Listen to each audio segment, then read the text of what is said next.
Malaka, Pasai, Dayak, Pedir sudah takluk kepada Portugis. Ada satu hulu balang yang kemudian Kemudian yang menariknya lagi kasus di Lamno ini beda dengan di Malaka atau di NTT sekarang, di mana orang Silahkan subscribe, like, dan nyalakan loncengnya. Ini ada yang bertanya di channel Sago TV, bagaimana sejarah Portugis di Lamno? Sebenarnya bicara Portugis di Lamno ini bukan hanya masalah di Lamno. Waktu Portugis melakukan ekspedisi ke Nusantara yang dimulai dengan datangnya Alfonso de Albuquerque ke Nusantara pada tahun 1511, itu sebahagian negeri-negeri di Selat Malaka itu sudah tunduk kepada Portugis, termasuk Dayak itu Lamno, Pedir, Pasai, sampai Malaka. Jadi sebenarnya yang pertama tunduk itu daerah-daerah. Jadi Portugis datang, Alfonso de Albuquerque datang ke Malaka ini, dia bukan ke Malaka dulu, sebelumnya telah datang de Araujo ke Aceh pada tahun 1509. Kemudian karena kalah di Malaka, dia ditampung di Pedir saat itu. Kemudian dia telah taklukkan Dayak, Lamno, Pedir dan Pasai. Maka waktu kedatangan Alfonso de Albuquerque itu pertama dari negeri ini, kemudian dari negeri ini dari Dayak, Pedir, Pasai. Dari Pasai mereka melanjutkan menyerang Malaka tahun 1511 dengan menggunakan kapal Flor de la Mar. Dan kapal Flor de la Mar ini setelah Malaka ditakluki, seluruh pampasan perang kerajaan Malaka dimasukkan ke dalam kapal Flor de la Mar, kemudian mau dibawa pulang ke Portugal. Tak tahu tenggelam di daerah Samudra Pasai, diperkirakan daerah Sungai Jambu Air, dan sampai sekarang masih dicari aset kerajaan Malaka yang tenggelam. Dan terkena perebutan antara tiga negara sekarang, antara Indonesia, Malaysia dan Portugal. Karena Portugal yang punya kapal, kemudian aset itu punya kerajaan Malaka dan sekarang berada di wilayah Indonesia.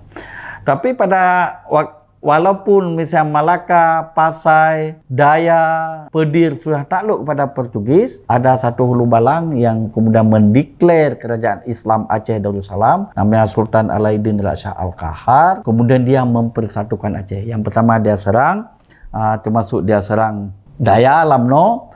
Bahkan panglima perangnya, yaitu kapal di bawah pimpinan Gaspar de Costa, ditangkap. Kemudian Shah Bandar Pasai. Jadi yang nangkap ini kerajaan Aceh saat itu yang baru didirikan ini, Aceh Darussalam. Tapi Pasai saat itu masih di bawah tunduk kepada Portugis. Baru tahun 1519. Sehingga Shah Bandar Pasai, Nina Kunapam namanya. Jadi nampaknya itu orang Malabar, ya kan? Orang Malabar. Jadi Aceh ini banyak orang India dulu di sini. Nina Kunapam menebus si Gaspar de Costa ini dari Sultan Alauddin Ali Bugaya Shah ini, sehingga ditebus oleh Nina Kunapam ini dan dia dibebaskan. Kemudian dia bisa kembali ke Malaka. Begitu juga ke Dayak. Akhirnya Sultan Ibrahim juga pada tahun 1519 dia menangkap Nina Kunapam. Tahun 1521 dengan 1000 tentaranya dia menakluki Dayak yang saat itu dipertahankan oleh Portugis juga, Dayak ini, karena Dayak itu sudah tunduk kepada Portugis. Tapi kemudian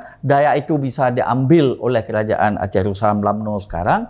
Dan yang menariknya, tentara orang-orang Portugis ini dia meminta bantuan kepada Malaka, tidak sampai bantuannya, dan dia tetap menetap di Dayak ini. Sehingga mereka ini berasimilasi dengan pendudukan. Dulu kan jauh, tidak seperti sekarang ada HP, mudah komunikasi. Jadi tidak datang bantuan, tapi Sultan tidak membunuh mereka semua ini, dan dijadikan sebagai tawanan perang dan diletakkan di Dayak, di daerah kalau sekarang Kampung Gumuluh, kalau udah kena tsunami ini. Sehingga mereka ini kemudian menetap di situ. Tapi karena darahnya sangat kuat, pada udah keturunan keberapa tahun 1521 sampai hari ini, ya kan? Udah 400 tahun, 500 tahun yang lalu, tapi dia tetap darahnya itu masih muncul, darah Portugis. Kuatnya darah orang Barat. Makanya yang kuat itu secara darah itu biasanya orang Eropa, kedua orang Afrika. Afrika juga kuat darahnya. Kemudian yang menariknya lagi kasus di Lamno ini beda dengan di Malaka atau di NTT sekarang. Di Malaka, NTT, di mana orang Portugis itu tetap menggunakan marganya sendiri. Misalnya de Cuera, de Gonzales, di Aceh semua mereka jadi Islam. Mungkin karena masuk Islam ini yang tinggal ini tidak dihukum dan dia dibiarkan tinggal di daerah Lamno karena kemudian mereka itu masuk Islam, sudah masuk Islam dan beranak pinak di sana sampai dengan sekarang. Tapi sekarang mereka itu sudah sedikit berkurang karena pengaruh tsunami kemarin sehingga banyak daripada orang-orang Portugis ini keturunan Portugis itu hilang di sana. Tapi mereka itu semuanya sudah Islam. Berbeda sangat dengan orang Portugis, keturunan Portugis yang ada di Malaka hari ini. Masih walaupun dia menggunakan budaya Melayu, tapi dari segi kepercayaan dia masih menggunakan kepercayaan yang asli. Begitu juga di daerah lain di Indonesia. Bukti bahwa orang Portugis pernah berada di Aceh itu memang karena perkawinan asimilasi ini sehingga keturunan mereka sampai ini pada udah kawin berketurunan itu muncul pada misal orangnya hitam, kulit hitam, bapak ibunya hitam, anaknya sudah mata biru, rambutnya pirang.